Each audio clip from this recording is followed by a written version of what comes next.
మన పూర్వీకులు చేసిన కొన్ని దోషాల వలన వారి తర్వాత తరం వారు కష్టాలు పాలవడం పాపాలు మూటకట్టుకోవడం జరుగుతుంది. పితృదోషాల వల్ల జీవితంలో కష్టాలు ఎదుర్కొంటారు. కష్టాలు ఎదురైనప్పుడు వారి జాతకంలో ఇటువంటి దోషాలను సులభంగా గుర్తించవచ్చని జ్యోతిష్య నిపుణులు చెబుతున్నారు.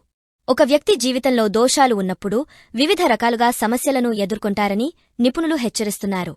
ఉదాహరణకు పనుల్లో అవాంతరాలు, పనులు అసంపూర్తిగా ఉండటం, ఇంటా బయటా గౌరవ మర్యాదలను కోల్పోవడం, అతి చిన్న వయస్సులోనే వైవిధ్యం ఏర్పడుతుంది.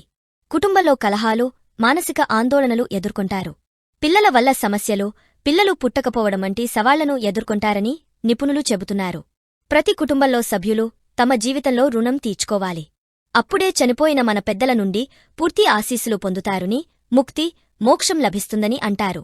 పితృరుణం తీర్చుకోకపోతే వారికి దోషాల నుండి విముక్తి లభించదని ఆధ్యాత్మిక నిపుణులు చెప్తున్నారు. అందుకు ఆరాధనకు అనుకూలమైన రోజు మహాలయ అమావాస్య. మహాలయ పక్షం చేయని వారికి అశుభం జరుగుతుందని పండితులు తెలియజేస్తున్నారు. అలాగే ఈ మహాలయ అమావాస్య రోజు కొన్ని పనులు చేయడం వల్ల దోషాలు తొలగపోవడంతో పాటు వారి ఆశీస్సులతో అదృష్టం పొందుతారు. ఈ మహాలయ అమావాస్య రోజున పూర్వీకులను స్మరించుకోవడం, పవిత్ర గంగా స్నానం, నదీ స్నానాలు చేసి మన పూర్వీకుల శాంతి కోసం పూజలు చేస్తే వారి ఆశీర్వాదం పొందుతారు. అలాగే నదుల్లో తర్పణాలను వదలడం ద్వారా దోషాలు తొలగిపోతాయి. కాకులకు, కుక్కలకు, చీమలకు ఆహారాన్ని అందించడంతో చనిపోయిన మన పూర్వీకుల నుండి అనుగ్రహం లభిస్తుందని శాస్త్రాలు చెబుతున్నాయి. మహాలయ అమావాస్య రోజున చనిపోయిన వారికి వారి పేరు మీద అన్నదానం, దానధర్మాలు చేస్తే మంచిదని చెబుతున్నారు. దీనితో పాటు బ్రాహ్మణులకు భోజనం పెడతారు.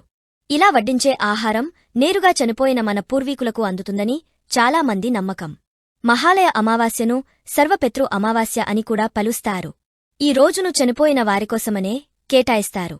ఈ రోజున మనం చేసే పూజలు స్వీకరించడానికి మన పూర్వీకులు భూమి మీద మన కుటుంబంలోని వారిపై ఆశీస్సులు కురిపిస్తారనే నమ్మకం ఉంది.